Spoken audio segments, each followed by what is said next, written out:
The three monitors glow in the darkness like eyes that never blink. 1700 hours. 10:47 at night. Giovanni Conti sits motionless in a leather chair that costs more than most people's cars, his fingers pressed together beneath his chin, watching the security footage rewind. He is tall, broad-shouldered. His tailored charcoal suit sits open at the collar, revealing the top of his chest.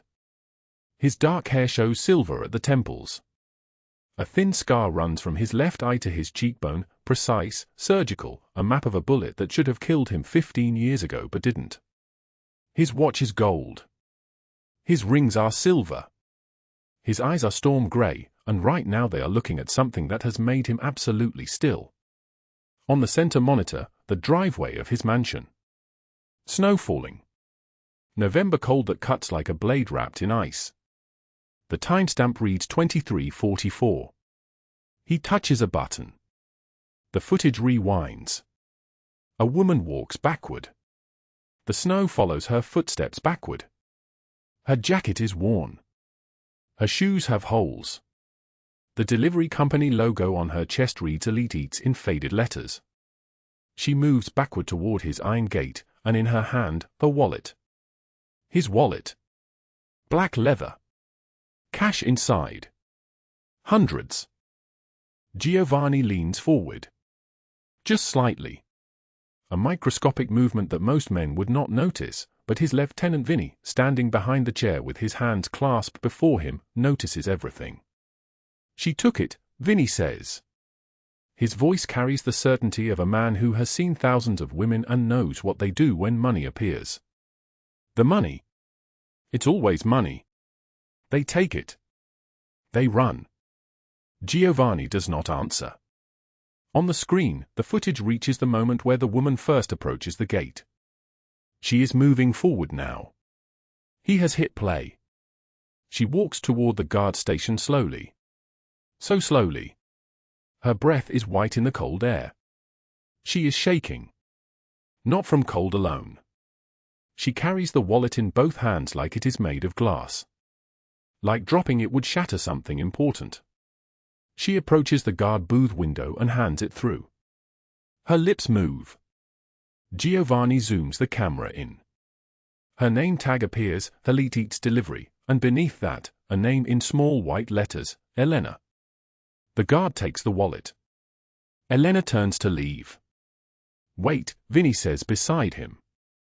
Did she just? Giovanni presses another button. The footage freezes. Elena's face fills the center monitor. She is turning away. Her profile is sharp and exhausted. She looks young. 25, maybe 30, but with the wear of someone who has aged decades in a short span of time. Her eyes are dark. Her cheekbones are pronounced, hunger sharp. And there. On her left cheekbone. Beneath the cold reddened skin. A bruise. Giovanni zooms in closer. The bruise is dark purple fading to yellow at the edges. It is not fresh. It is perhaps 5 days old. Someone struck her. Recently enough that her body is still carrying the memory, still wearing it like a billboard of violence. Giovanni's jaw tightens. A single, almost invisible movement. Boss? Vinny's voice is uncertain now. The money is still here. She didn't take it.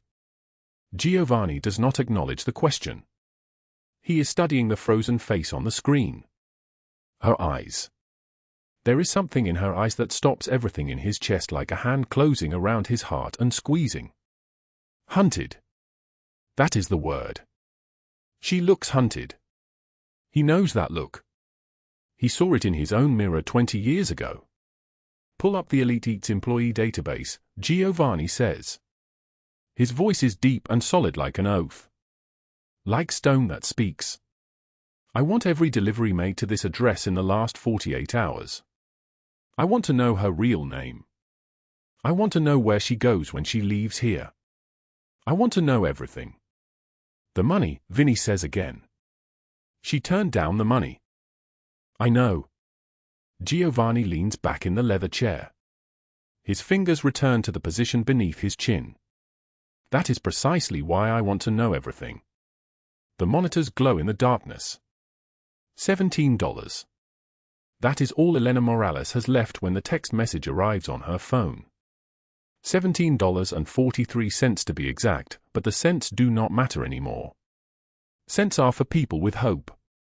Elena stopped counting cents 2 years ago. The phone buzzes on the kitchenette counter. She is sitting at a table so small that her knees touch the opposite chair. The apartment is cold. The radiator has been broken since October. Winter has moved in like an unwanted tenant and refuses to leave. The text is from Tyler. 5 words. Just 5 words, but each one lands like a punch. You have 5 days. 200,000. Or else. Elena reads the message 3 times. Then a 4th time. The words do not change. They do not become less true just because she reads them again and again. Her hands are shaking. She sets the phone down carefully on the kitchen counter as if it has become too hot to hold. $200,000. In 5 days. Or else Ava becomes his. She stands up and walks to the window. The view is of the apartment building across the street. Grey concrete. Broken windows patched with plastic. A woman 3 floors down hangs laundry from a fire escape that looks like it is held together by rust and prayers. The city of Los Angeles stretches beyond, layered in smog, not quite visible, existing more as a suggestion than a place. Elena is 28 years old. She looks 40. Her hair is dark and pulled back in a braid that came undone yesterday and has stayed undone because she cannot remember when she last had time to care about her appearance. Her eyes are brown. Her arms are thin. Calloused hands from 5 years of cooking in professional kitchens and 3 years of delivery driving. She is 5'7", but her posture makes her seem smaller, hunched, apologetic for taking up space. The bruise on her cheekbone is yellowing. It is 5 days old. She thinks of Ava. Her daughter is 6 years old, with dark curls and eyes that are exactly, perfectly like her father's. Which is the problem? The apartment's second room is small. Smaller than some bathrooms. Ava is asleep on a twin bed with blankets that came from a donation center. Around the bed, Elena has taped construction paper cutouts. Stars and moons and clouds. Above the headboard, a drawing done entirely in crayon colors that Ava made 2 months ago. It shows 4 figures. A tall man with black hair. A woman with brown hair. A child in the middle holding both their hands. And a 4th figure, smaller, off to the side. A dog they do not have and will never have because there is no money for dogs. Across the bottom, in letters that lean left and right without understanding which way is correct, Ava has written, "My family." Elena has not told Ava that her father does not want her. That he signed away custody 3 years ago and has not paid a single dollar of child support and was supposed to let her be. She has not told Ava that Tyler Brennan was arrested twice for domestic violence and that the second arrest resulted in a protective order that he has been steadily violating through text messages and threats and demands for money that Elena does not have. What changed everything was the lawyer's letter 2 weeks ago. Sophie Langford is Tyler's new girlfriend. She is 42 years old and inherited $12 million from a father who made his fortune in real estate development. She is tall, blonde, surgically perfect. She has been photographed at charity galas and fashion shows. Her Instagram account has 200,000 followers. She has also, according to the court documents, filed a petition claiming that Elena is an unfit mother. That Elena's financial instability is damaging to the child. That Elena has been seen with questionable individuals and frequents unsafe neighborhoods. All of this is technically true. Elena is financially unstable. She does drive through unsafe neighborhoods. She is far from perfect. But she is Ava's mother. And now, with Sophie's money funding the lawsuit, and with Tyler's desperation growing because his relationship with Sophie is apparently contingent on him fixing the custody situation, they have created a legal machine that Elena cannot stop. The judge is sympathetic to the child's welfare. The judge has ordered Elena to demonstrate financial stability or lose custody. The lawyer, a public defender working 200 cases, was very clear. They are going to argue that you cannot provide a stable home. They are going to argue that the child would be better off with Tyler and his fiancée and their resources. You need to show the court that you have resources. Financial resources. A stable job. Evidence of stability. How much? Elena asked. How much do I need to have? The lawyer consulted her notes. The judge mentioned $200,000 as a threshold where he would consider your case substantially improved. $200,000. Elena earns $9 an hour at Elite Eats. She works 50 hours a week when the work is available. That is $450 a week. Before taxes. After taxes, it is approximately $300. Multiply that by 52 weeks. That is $15,600 per year. To earn $200,000, she would need to work for approximately 12.8 years without spending a single dollar on rent, food, electricity, or the medication Ava needs for her asthma. It is impossible. She has known it is impossible since the moment she read the lawyer's words. But she has also known that the deadline is real. And now Tyler has set it, 5 days. Elena closes her eyes standing in front of Ava's drawing. The 3 figures holding hands. The 4th figure off to the side. The dog they do not have. She thinks of something she once heard on a television show while waiting for an oil change at a mechanic's shop. A man said, "When you have nothing left to lose, anything becomes possible." She has nothing left to lose. Everything is already gone. Her marriage. Her apartment in a neighborhood with functioning radiators. Her dignity. Her sleep. Her faith. Her sense that the world is a place where justice eventually prevails. All she has left is Ava. And in 5 days, they will try to take that too. A sound pulls her from this thinking. The beep of her work phone. The Elite Eats delivery app is pinging. A new order has arrived. A large order. Picked up from a restaurant in the hills. Delivery destination, a mansion in the expensive part of Los Angeles. She looks at the time, 6:15 p.m. She has 1 hour to pick up and deliver before the restaurant closes its kitchen. Elena grabs her worn jacket, thin, insufficient, a winter coat that is not actually designed for winter. She checks her wallet. $17.43. Enough for gas if she is careful with the route. She kisses Ava's forehead while the child sleeps. Then she leaves the apartment. The November wind cuts through the streets like a blade wrapped in ice. The restaurant is called Lucia's, and it sits on a corner in a neighborhood Elena will never live in. The sidewalks here are clean. The windows have been recently washed. The cars parked along the street are expensive, the kind of cars that have never worried about their next repair bill. Inside, the smell hits her immediately, garlic and olive oil and fresh basil and something that smells like money. The kitchen is visible from the dining room, and Elena watches the chefs move with the precision of people who are compensated well for their skill. The owner, Lucia herself, is a woman in her 60s with silver hair and an expression that shifts to something uncomfortable when Elena approaches the counter. "I have a pickup for 6:48, Elena says. Her voice is quiet. Barely a whisper. People tend to not hear her when she speaks, and after a while, she stopped trying to speak louder. Order for, Lucia checks the computer. Her eyes flick over Elena. Taking in the worn uniform. The delivery driver jacket. The too thin frame. Giovanni Conti. Yes. The food is being plated now. Lucia turns away. There is something in her tone that suggests she has decided Elena is not worth looking at. It will be a few minutes. Elena stands near the counter, not moving, not taking up space unnecessarily. She watches the chefs work. One of them, a man maybe 5 years older than her, catches her eye and looks away quickly. There is pity in that glance. She knows that pity. She has learned to recognize it in a single eye movement. 12 minutes later, Lucia returns with a delivery bag. It is heavy. Whatever is inside is expensive. Definitely expensive.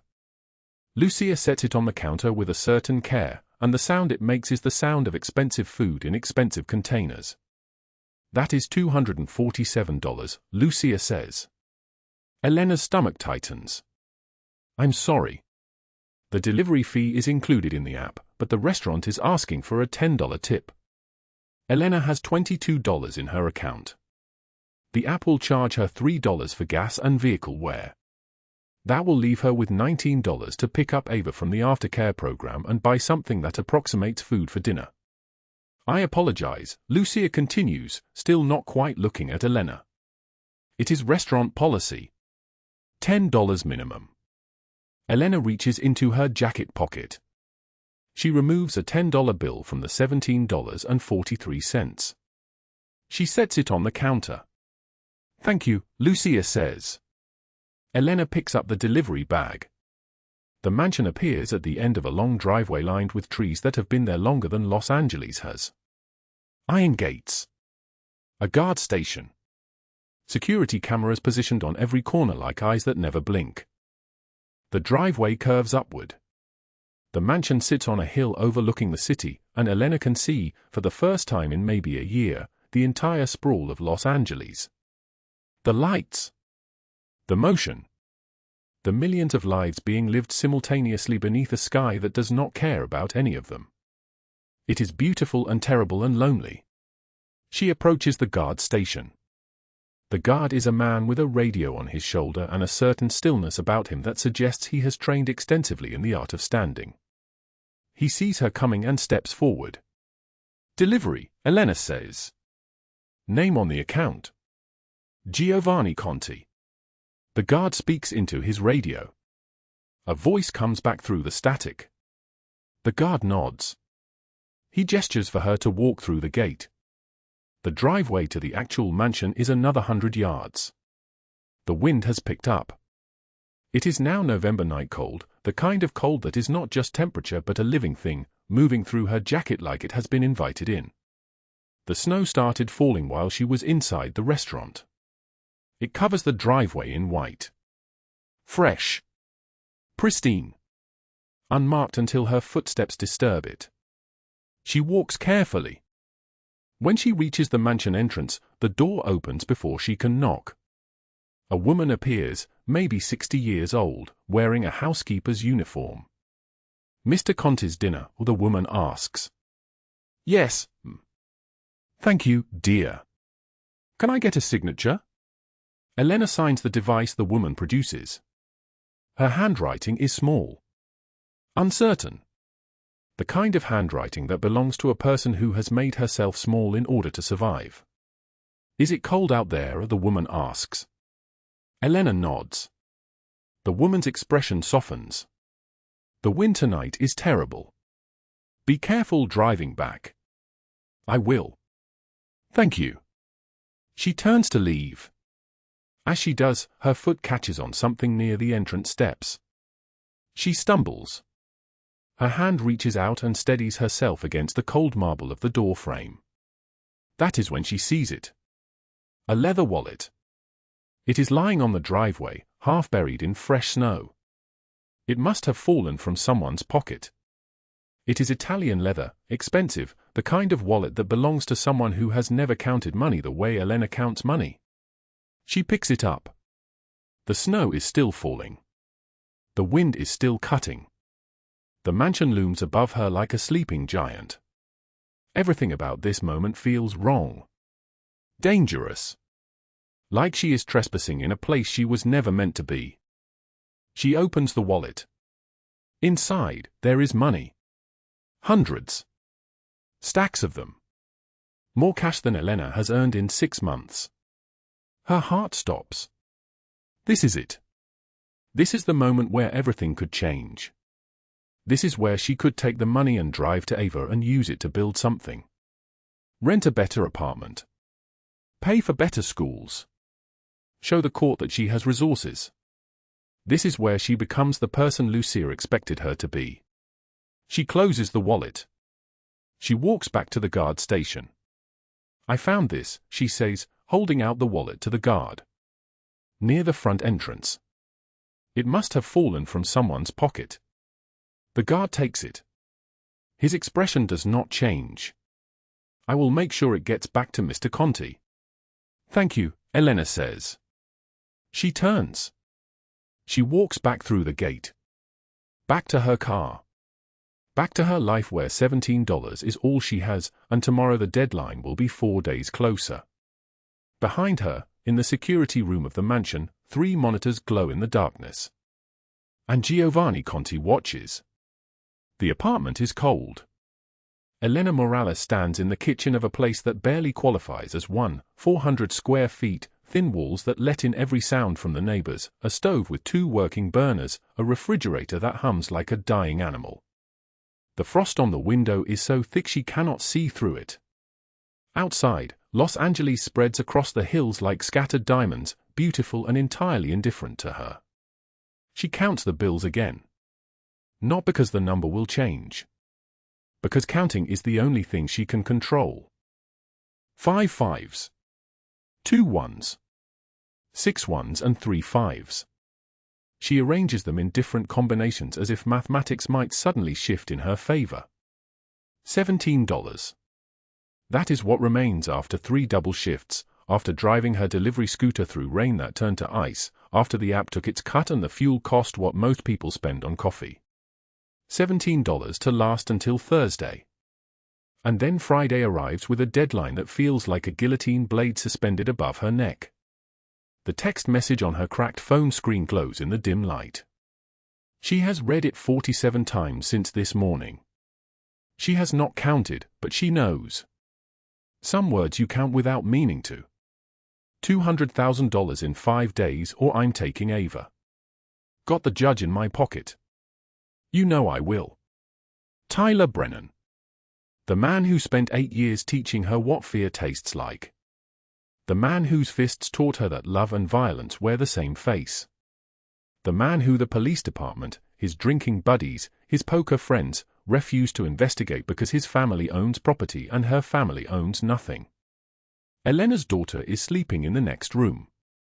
Ava is 6 years old, with dark eyes that carry too much understanding for a child so small. A drawing is taped to the wall above their shared bed. Stick figures holding hands. Blue sky. A yellow sun. Ava labeled it, Mommy and Ava and a happy day.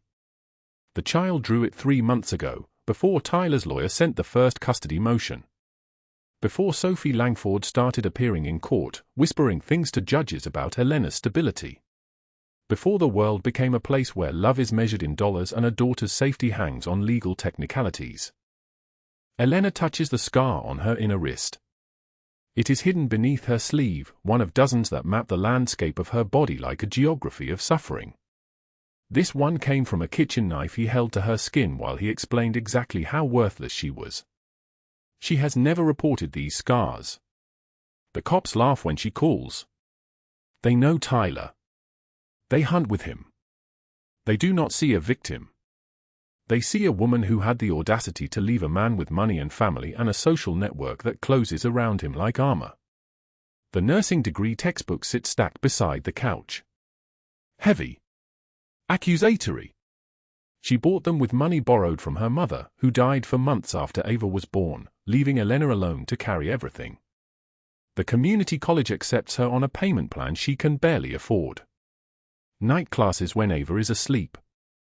Biology, anatomy, pharmacology. A future that tastes like escape. A future that feels like it belongs to someone else entirely. She pulls up her delivery app. The stats from today scroll across the cracked screen. 14 deliveries completed.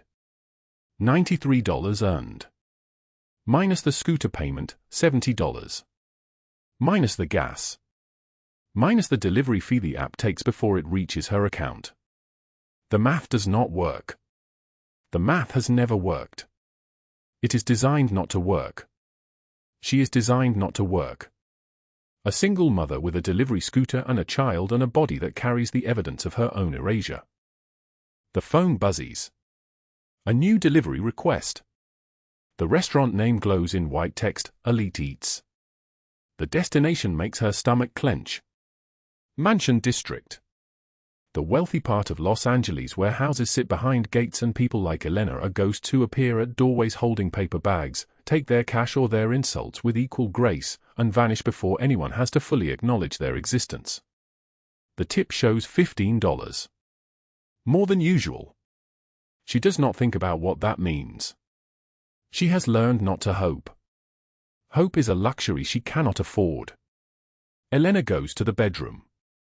She looks at Ava sleeping, small and perfect beneath a blanket Elena mended 4 times because buying a new one means 3 fewer meals that week. The child's hand rests on the edge of the mattress, open, vulnerable, trusting that the world will be gentle with it. Elena knows better. She has spent 6 years teaching Ava to be gentle with a world that will not be gentle back. She pulls on her delivery uniform. It is still slightly damp from earlier rain, cold against her skin like wearing the resentment of the city itself. The uniform is grey polyester with a logo that looks like a stylized fork. It is the kind of uniform that makes you invisible. That is the point. You wear it and people stop seeing you. You become a function. A service. Hands delivering food, faceless, genderless, interchangeable. Her helmet hangs by the door. She checks it for dents. The last accident was expensive. The scooter coughs to life outside, engine protesting the cold. The sound echoes in the empty parking lot. It is 4:30 in the afternoon. Already the light is dying. Winter light in Los Angeles is thin. It does not warm anything. It just marks the progression of hours until dark swallows everything and the temperature drops below freezing. She rides down streets where people like Elena are invisible. That is the structure of the city. The wealthy live in the hills where the air is cleaner, where the restaurants are called Elite Eats and patrons tip $5 on $50 meals because the money means nothing to them. The middle class live in neighborhoods where they can see the wealthy hills from their apartments, which is exactly cruel enough to keep them dreaming. And below that, in neighborhoods Elena only passes through on her delivery scooter, people live in places where the walls are thin and the police do not answer calls and dreams have stopped appearing altogether. At a stoplight, Elena sees it. A billboard stretching across 4 lanes. A face smiling down with perfect teeth and perfect skin. Sophie Langford Foundation Gala, protecting children. The text spirals around the photograph. Beneath it, because our children deserve safety and stability. The irony tastes like blood. Sophie Langford is 38 years old, daughter of a real estate empire, socialite, philanthropist, and the woman currently dating Tyler Brennan. She is also the woman systematically destroying Elena in family court. Sophie appears at custody hearings in designer clothes that cost more than Elena's monthly rent. Sophie whispers to judges about Elena's instability, her poverty, her inability to provide a proper environment. Sophie has social media accounts with 50,000 followers who believe every word she posts, stories about children in danger, about unfit parents, about the necessity of protecting vulnerable children from people like Elena Morales. What Sophie does not mention is that she met Tyler in a bar. That she was aware he had an active custody case when she began dating him. That she began appearing in court almost immediately, providing testimony that somehow always aligned perfectly with whatever Tyler's lawyer needed. What Sophie does not mention is that the children she is protecting with her foundation are wealthy children. Children with guardians who can afford lawyers. Children whose parents do not deliver food to survive. The light turns green. Elena accelerates. The scooter whines beneath her, protesting the cold and the load and the fact that it was purchased used and has been held together with duct tape and prayer for 3 years. She rides toward the Mansion District, not knowing that she is riding toward the man who will change everything, not knowing that in 15 minutes her life will splinter into a before and an after, not knowing that the wallet she will find will be the hinge upon which her entire future turns. The mansion appears through the darkness like something from a fever dream. Black gates. Black driveway. Black everything, as if wealth and darkness are the same color. The address is correct. The restaurant order sits in her delivery bag, warming her leg through the insulated exterior. She parks the scooter in the cold and rings the gate intercom. A voice answers, "Mail, efficient. Delivery." "Yes." Elite eats for. She checks the order. "Mr. Conti." The gate swings open. She does not know that she is about to meet a man who kills people the way other men file paperwork. She does not know that his security cameras capture every moment of her walking up those steps, every detail of her worn delivery uniform and the bruises beneath her sleeves and the exhaustion that has become her permanent expression. She does not know that in the next few minutes she will make a choice that will save her life, even though it costs her everything. The driveway is long. The mansion rises above her, stone and glass and cold light. She delivers the order. She turns to leave. That is when she sees it, half buried in fresh snow near the entrance steps. A wallet. Italian leather. The kind of wallet that belongs to someone who has never counted money the way Elena counts money. She picks it up. Inside, there is more cash than Elena has earned in 6 months. Hundreds. Stacks of them. She closes the wallet. She walks back through the gate. She returns it to the guard. She does not take the money. And in the security room of the mansion, 3 monitors glow in the darkness. Giovanni Conti watches the footage, and something shifts in his chest that has not shifted in 15 years. Something that feels dangerously like hope, or maybe just like recognition. The recognition of finding someone who refuses to steal, even when stealing means survival. The recognition of finding someone who has nothing and chooses to give it back. He does not smile. Men like Giovanni Conti do not smile. But he reaches for his phone, and that action will set off a chain of events that will reshape everything, her life, his life, the balance of power in the entire city. The security camera captured every moment in crystalline black and white. Elena Morales, age 29, walking up the driveway of the mansion at 47 Skyline Drive. Her delivery scooter had died 3 blocks back, so she pushed it through the November cold, her breath forming clouds in the freezing air. The mansion rose above her like a cathedral built from stone and old money, its windows glowing warm against the darkness. She wore a faded Elite's uniform, the fabric thin from 100 washings, and beneath the sleeves, if anyone had looked closely, they would have seen bruises the color of plums and storm clouds. She did not expect to see the wallet. It lay in the snow near a marble fountain, Italian leather dark against white frost, half buried like something discarded by someone for whom $3,000 meant nothing at all. Elena picked it up. Her hands trembled. Not from the cold. She opened it. Inside, hundreds stacked precisely. Credit cards with a name embossed in gold. Giovanni Conti. And tucked behind everything, a photograph worn soft from years of handling. A young woman with kind eyes holding a baby, both of them smiling at someone behind the camera, both of them impossibly loved. Elena stared at that photograph for a long moment. Thought of Ava, 6 years old, waiting at Mrs. Chen's apartment because Elena could not afford after-school care. Thought of the custody hearing scheduled for Friday. Thought of Tyler's text message, sent at 2 in the morning, "Give me $200,000 by then or she's mine. You'll never see her again. I own the judge." She looked at the money in her hands. $3,000. Enough to buy time. Enough to run. Her eyes moved to the security camera mounted above the fountain, a tiny red light blinking like a heartbeat. She saw her own reflection in its lens, distorted and small, and something in that image refused to let her become what Tyler had been trying to make her. Someone who stole. Someone who lied. Someone who justified cruelty by calling it survival. Elena closed the wallet. She walked to the side entrance and rang the bell. A guard answered, his expression hardening when she held out the leather wallet with steady hands. He took it without speaking, without asking questions, the kind of man trained to accept gifts without curiosity. Elena turned and walked away without giving her name, without waiting for thanks that would never come anyway. 20 minutes later, her scooter died completely 6 blocks from her apartment, the engine giving a final shudder and then nothing. She pushed it the rest of the way through streets that smelled like rain coming, like cold concrete and distant traffic, like all the small failures that had become her life.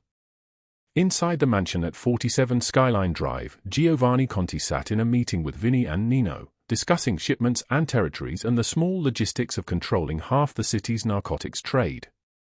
He was a man of 46 who looked both younger and older, depending on the light and the angle and how much of his soul you could see.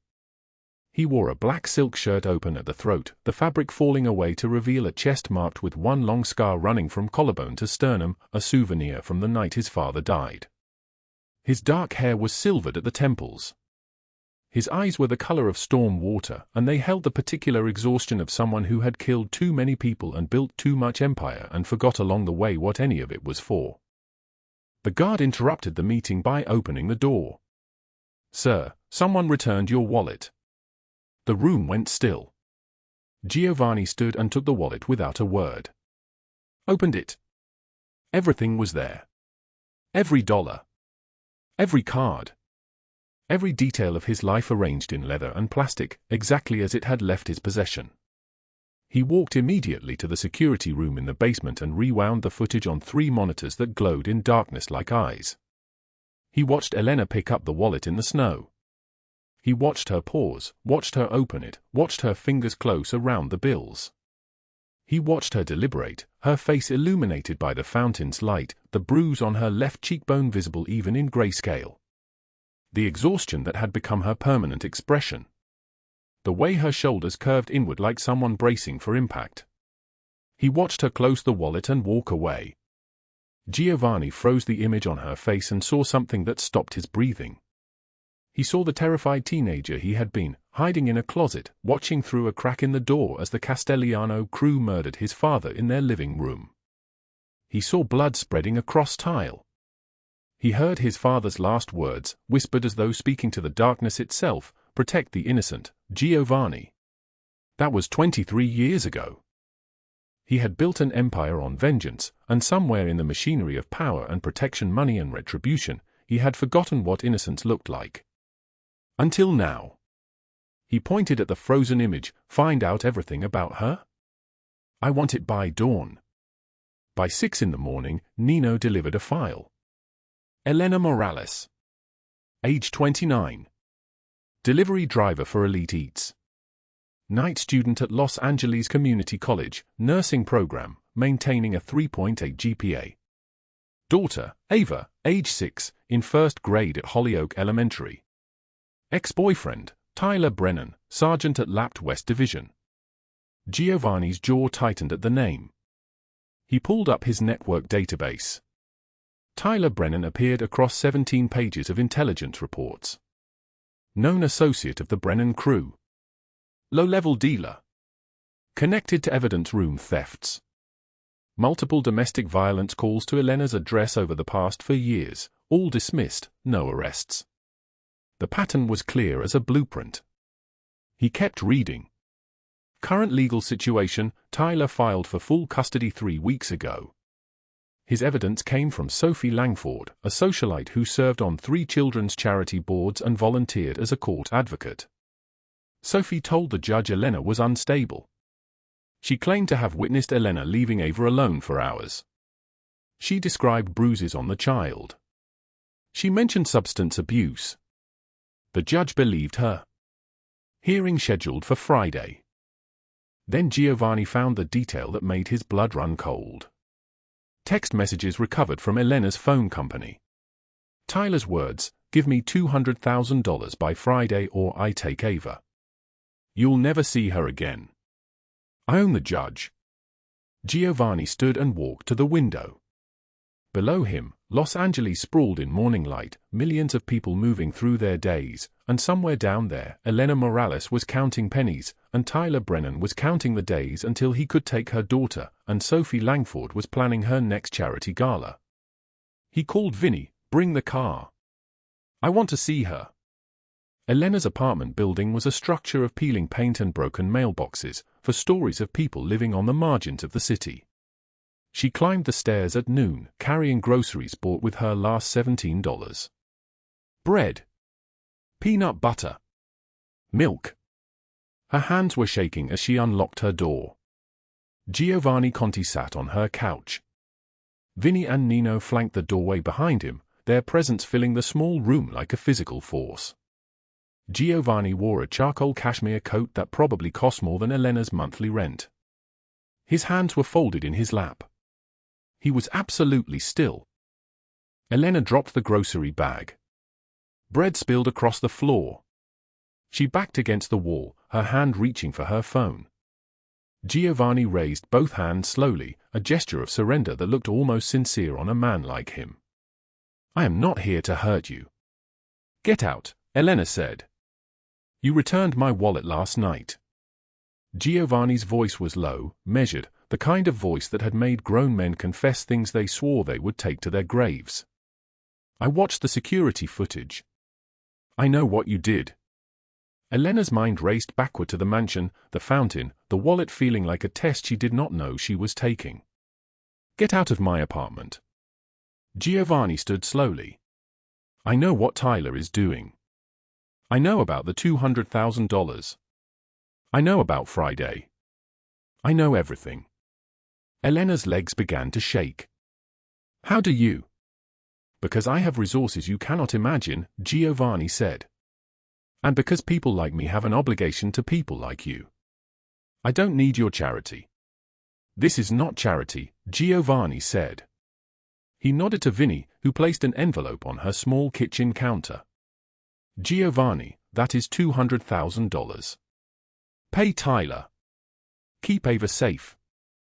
Elena stared at the envelope as though it might detonate. "What do you want from me?" "Nothing. Nobody gives away $200,000 for nothing. What's the catch? Do I work for you now? Do I owe you my life?" Giovanni's expression hardened, then something shifted behind his eyes. Vinnie and Nino exchanged a look neither had seen in 15 years of working for him. Giovanni reached into his coat and withdrew a photograph, old and handled soft. A woman with kind eyes. A baby. Both of them impossibly loved. His voice cracked slightly. "My wife. Maria. She died 8 years ago. Cancer. Before she got sick, she made me promise that if I ever had power, I would use it to protect people like her. Like you." Elena felt tears gathering but did not let them fall. "Take the money," Giovanni said. "Let me handle Tyler and Sophie. You can't just make them disappear. I can make them irrelevant." Giovanni stepped closer. "Tyler wants money. I will give him something else to worry about. Sophie wants credibility. I will take it from her. And you will have Ava. Safe. Free." The next morning, every major news outlet in Los Angeles ran the same story. Sophie Langford Foundation under investigation for embezzlement. $400,000 missing from charitable accounts. Text messages leaked to the media showing coordination between Sophie and Tyler Brennan.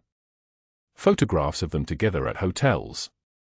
The judge who had believed Sophie's testimony suddenly issued a statement. He was recusing himself from Elena's case due to newly discovered evidence of witness tampering and fraud.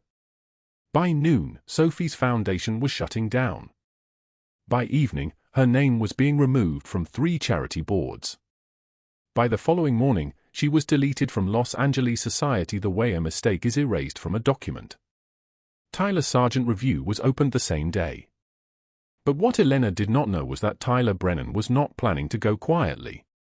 What she did not know was that Giovanni's mercy had a limit, and Tyler was about to cross it.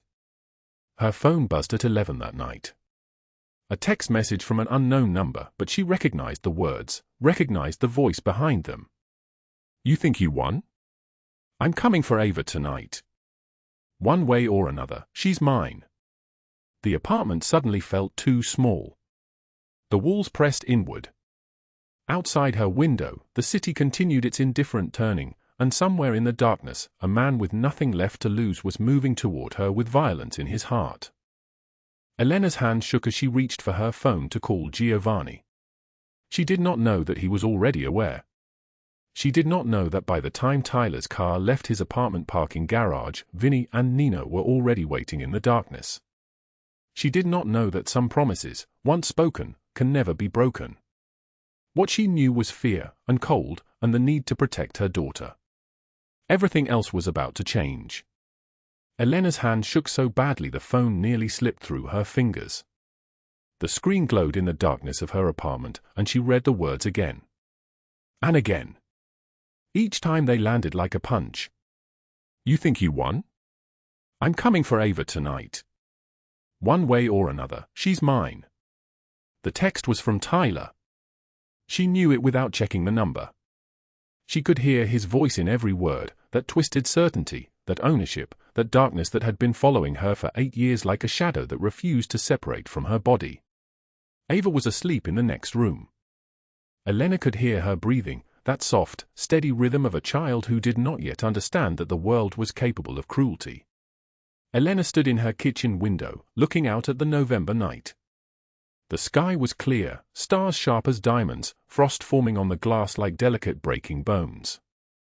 Her reflection stared back at her, hollow eyes, the last of the bruises fading on her left cheekbone, the face of someone who had been running so hard for so long that she had forgotten what stillness felt like. Her phone sat on the counter. She should call the police. But the police were Tyler's friends. The sergeant who had laughed when she filed her first report. The captain who had called her a liar. The deputy who had shown Tyler her protection order before she even knew it had been filed. She opened the drawer beneath the stove. The kitchen knives were inside, lined up like soldiers. She reached for the largest one. The handle was cold.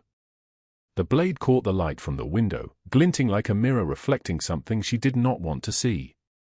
Her hand trembled as she lifted it. If Tyler did not leave here alive, Ava would be safe. That was the mathematics of it. That was the only equation that balanced. Elena held the knife up to the starlight, and she could see her own reflection fractured across the blade. A killer. A murderer. The monster that Tyler had always said she was. She could not go to prison. Ava would be put into foster care. The state would take her daughter the same way they took everything else. Elena would become exactly what she was trying to protect Ava from, alone, broken, disappeared into a system that did not care. A tear fell onto the blade. Then another. She was shaking so hard she could barely stand. But through the window, beyond her fractured reflection, she saw that star again. The bright one. The constant one. And she remembered Ava asking her once, lying in the dark of their old apartment, "Mama, do angels live in stars?" Elena heard her own voice, the voice she used for her daughter, "The brightest ones do, baby. They watch over you while you sleep." She lowered the knife. Placed it back in the drawer. Closed it slowly. She would not let Tyler turn her into this. She would not let him win this way. Her phone was in her pocket. She dialed Giovanni's number. The phone rang once. Twice. 3 times. The 4th ring stretched into silence, and Elena's chest tightened.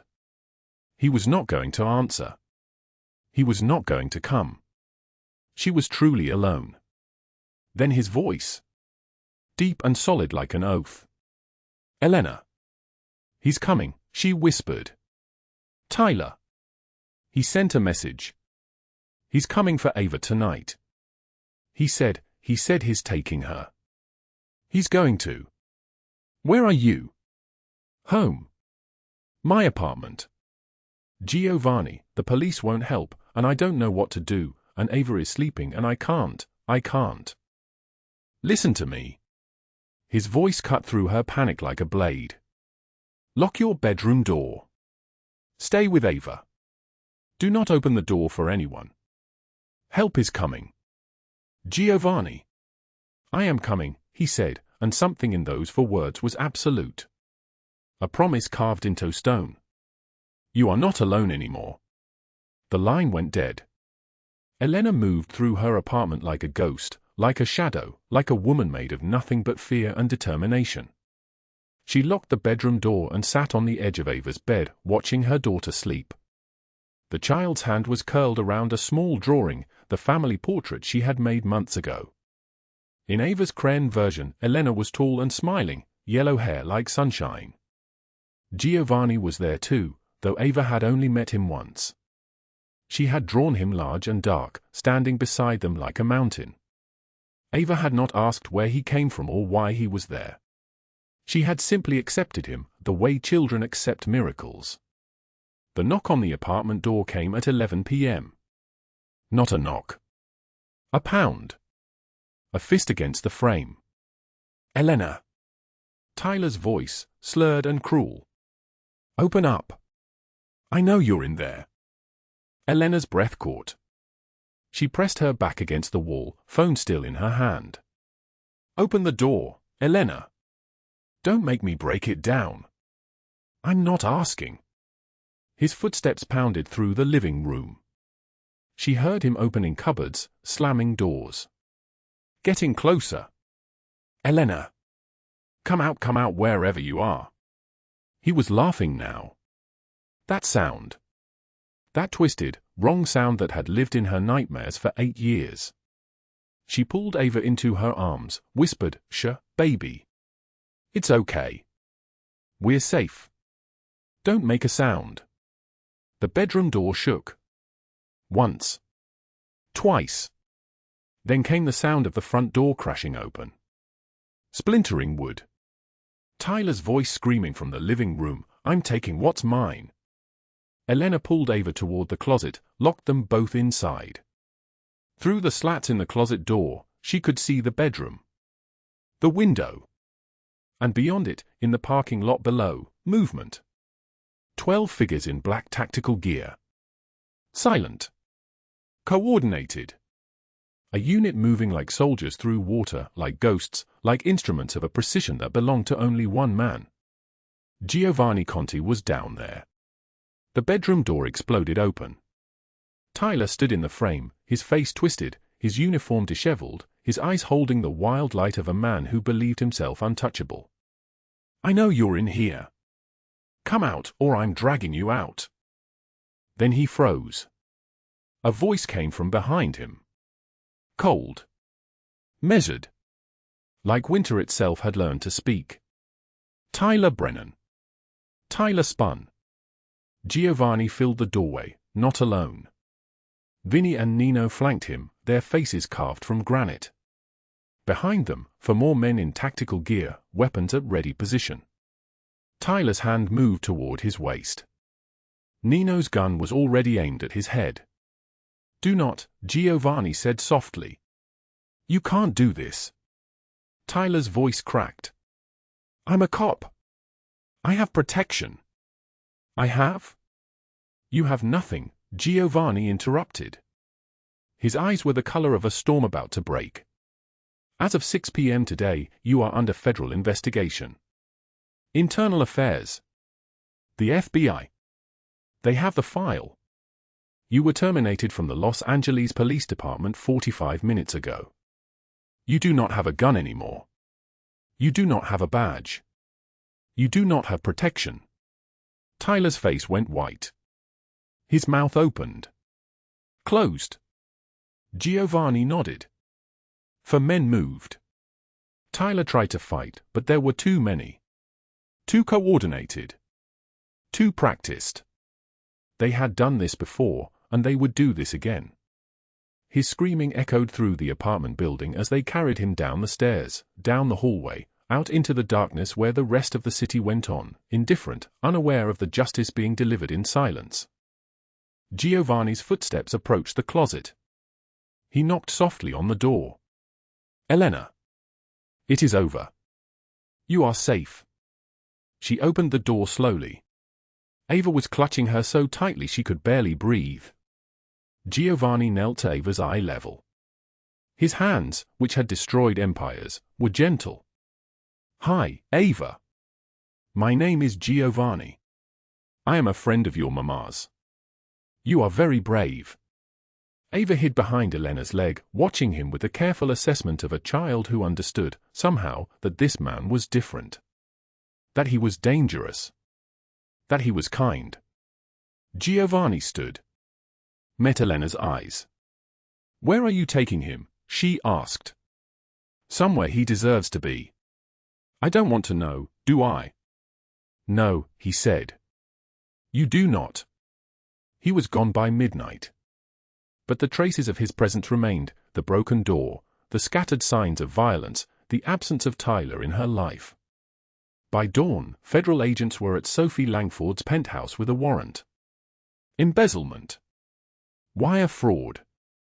Conspiracy. $400,000 missing from her charitable accounts. Text messages between Sophie and Tyler, coordination running back through months. Photographs. Evidence stacked like a house of cards waiting only for someone to breathe. Sophie was arrested at 7 a.m., handcuffs around her wrists, her perfect facade cracking like porcelain dropped from a height. By noon, she was deleted from every charity board. By evening, her socialite friends had already rewritten their histories, erasing her name from their social circles as if she had never existed. The judge who had believed her testimony immediately recused himself from Elena's case. A new hearing was scheduled.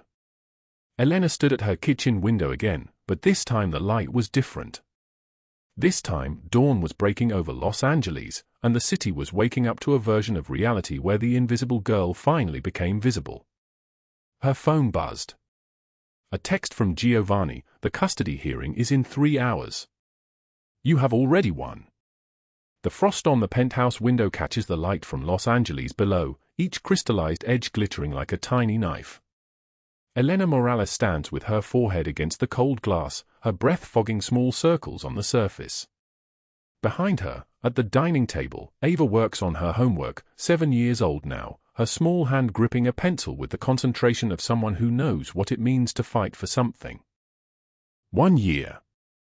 365 days since the night Giovanni appeared in her doorway like a ghost made flesh, and then disappeared again, leaving only the broken door and the silence of absolute protection. Elena turns from the window. The apartment is small, but it is theirs. A diploma hangs on the wall, RN, licensed registered nurse, Cedars-Sinai Hospital. Her degree. Her work. Her salvation built piece by piece with her own hands. The furniture is simple, comfortable, nothing like the mansions on the hill where men in black suits move through rooms like shadows. But it is hers. Every dollar that paid for these walls came from her own labor, her own choice. Ava looks up. Mama, can you help me? Her daughter's voice is different now, no longer that frightened whisper from the night Tyler's threats filled the apartment. This voice carries safety in it. Of course, baby. Elena sits beside her, their shoulders touching. The math problem is simple addition. 3 plus 4. 7. Ava circles the answer. Outside the window, the city pulses with millions of lives, millions of choices, millions of people who think nobody is watching them. The doorbell sounds. Elena's hand stops mid-motion. It is 7:16 in the evening. Nobody visits her. Nobody knows where she lived except Vinny, and Vinny would never ring the doorbell. She stands slowly, moves to the security camera monitor on the wall. Her breath catches. Giovanni Conti stands in the hallway outside her apartment, wearing a black cashmere coat that costs more than her old car. His dark hair is silvered at the temples. His face is exactly as she remembers, that scar running from his eye to his cheekbone, those storm-gray eyes that have seen violence and emerged carrying light instead of darkness. He holds something small wrapped in tissue paper, held carefully against his chest like it might shatter. Elena's hand trembles as she reaches for the door. She has thought about this moment every single day for 12 months. Imagined what she would say, how she would feel, whether he had thought about her too or if she was simply a loose end he had tied up and forgotten. She opens the door. They stand in the threshold between two worlds, his world of black SUVs and men in suits and empires built on stone, her world of nursing shifts and schoolwork and a daughter who finally sleeps without nightmares. "Hello, Elena," Giovanni says. His voice is exactly as she remembers. Deep and solid like an oath. "You disappeared," Elena says. Not a question. A statement of fact. "I know. For a whole year." "I know." He does not move into the apartment. he simply stands there, holding that wrapped object, studying her like she is something he had feared was only a dream. Why? Elena whispers. Giovanni is quiet for a long moment. His eyes drift past her, catching sight of Ava at the table, the diploma on the wall, the small apartment that Elena built from nothing. When he speaks, his voice carries something Elena has never heard from him before. Uncertainty. You did it, he says. You built the life you deserved. Without me. Without my money. Without my name protecting you. I couldn't have done it alone.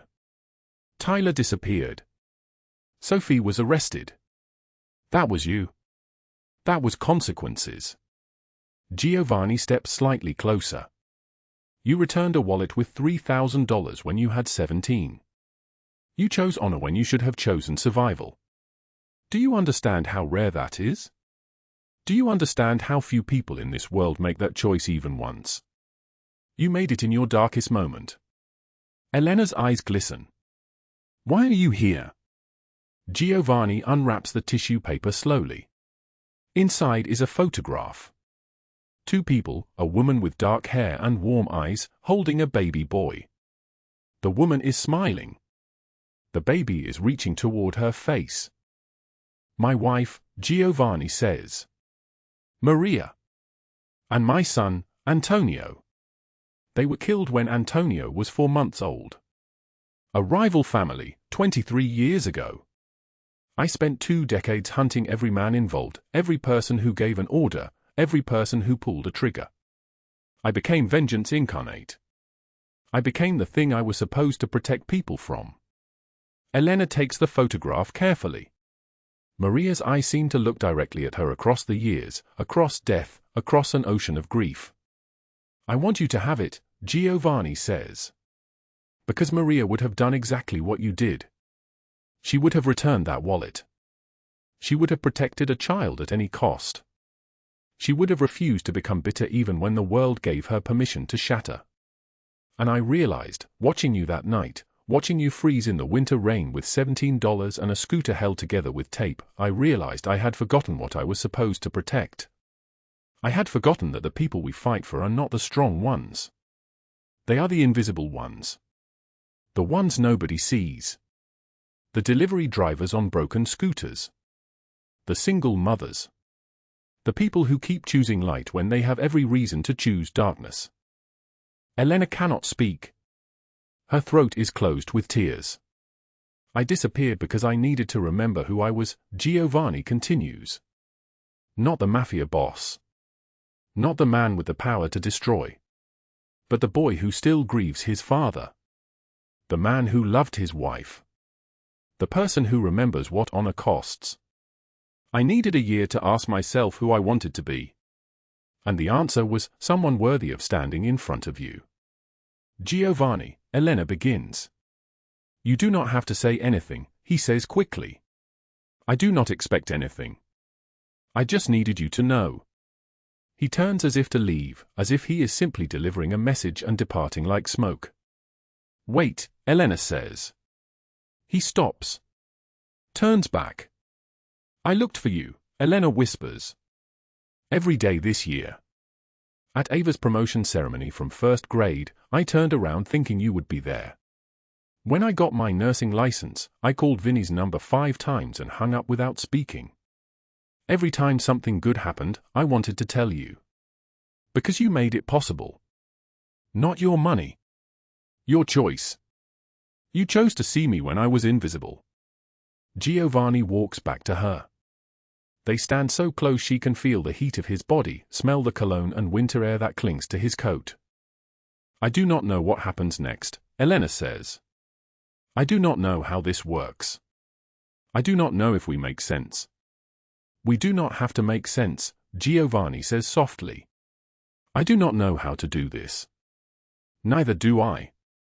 Ava's voice carries from inside the apartment. Mama, who's at the door? Elena's eyes never leave Giovanni's. A friend, baby. A very good friend. Do you want to come in? Elena asks him. Yes, Giovanni says. Yes, I do. Elena steps aside. Giovanni crosses the threshold into the small apartment, leaving the cold hallway and the Los Angeles winter behind. Elena closes the door softly behind him. Ava looks up from her homework. She studies Giovanni carefully with the assessment only children possess. She sees a tall man in an expensive black suit, a man with a scar and storm gray eyes.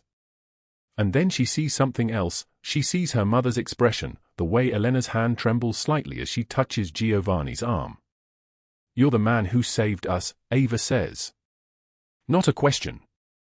Giovanni kneels to her eye level. "I helped. Your mother saved you. She saved herself. I just cleared the path.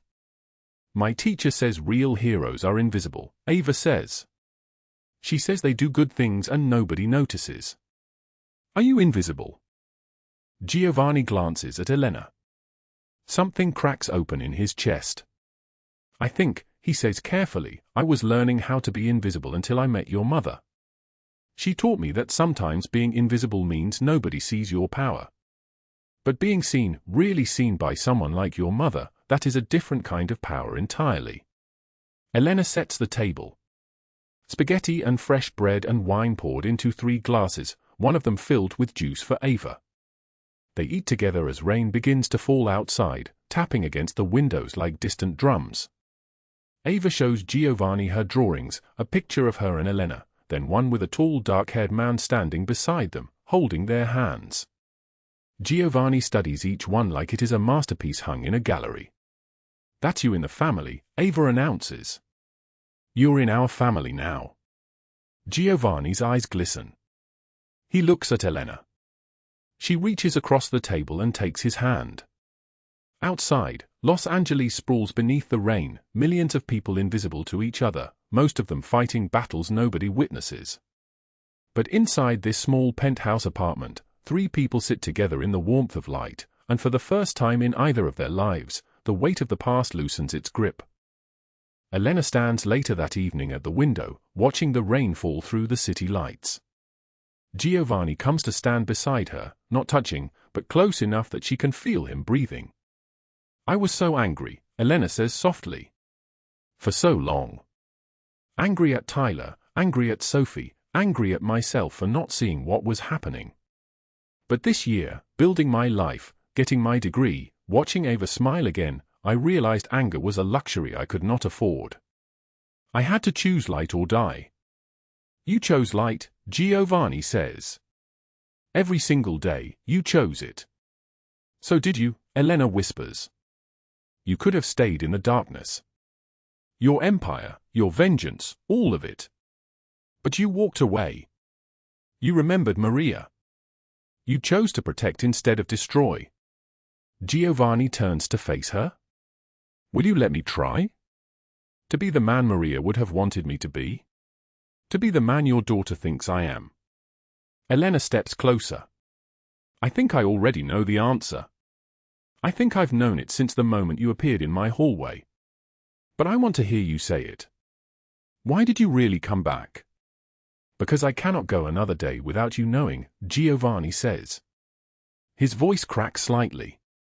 "I have been in love with you since I watched you walk away from $3,000 into a freezing night on a broken scooter. I was in love with you before I even knew your name." Elena's breath catches. She reaches up, her fingers tracing the scar on his face, following it from his eye to his cheekbone. A map of survival. A mark of endurance.